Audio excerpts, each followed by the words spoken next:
what Chris did, you sort of do that ground level where you're building something, and everybody wants to work at the mothership now. Back then, nobody knew what it was and where it was, and Chris helped build that. I mean, Chris is responsible. You have a couple of people behind the scenes, but Chris and Bob Lee and Tom Mees are responsible for ESPN because they did it and stayed there. Tommy died, but Bob has been there as well, and Chris. So over 30 years to be able to do it at one place and to do it and still have passion doing it, because that's what Chris has had, passion to do it.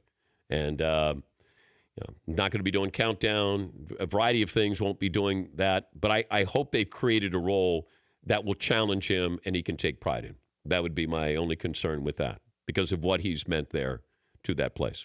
And I'll go back to the first Sports Center I ever did, and I did over 2,000 of them. Chris was the first, he was there. He did the 11 o'clock Sports Center and chose to stay to do another hour-long Sports Center with me. And I'll never forget that. That was a big deal. Because I'm coming in, I'm the new kid, and I'm coming in from CNN, and the man who helped create the Sports Center model, John Walsh, said we want to bring what CNN Sports was doing. And CNN Sports was a better sportscast, nightly sportscast with Fred Hickman and Nick Charles than the mothership had. And John Walsh wanted to bring that to Sports Center. He wanted more journalism. He wanted it cleaned up a little bit.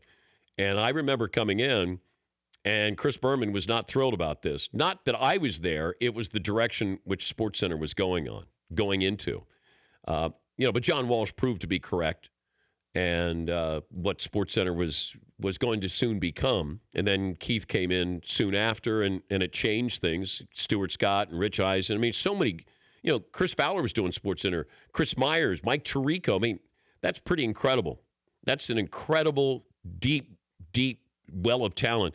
Craig Kilborn. I mean, so many greats have been able to do that. Robin Roberts, Charlie Steiner and Bob Lee.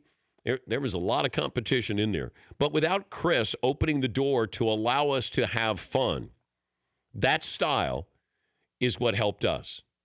It changed. And people have misinterpreted when I say Mothership came to Keith and I and they were angry at us saying we don't want another Berman.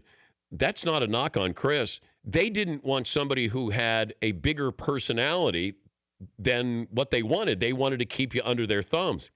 But that shows you how big Chris got, is he was bigger than management. And that doesn't happen very often. But I say that with all due respect to Chris and a tribute to him. Mothership was angry, Keith and I, saying, hey, you guys are full of yourself. We don't want another Berman in here. And that was, they were afraid if we got too big, then they wouldn't be able to handle us. So, Chris, good luck, and we'll probably cross paths at the Super Bowl. The Dan Patrick Show, weekday mornings on Audience.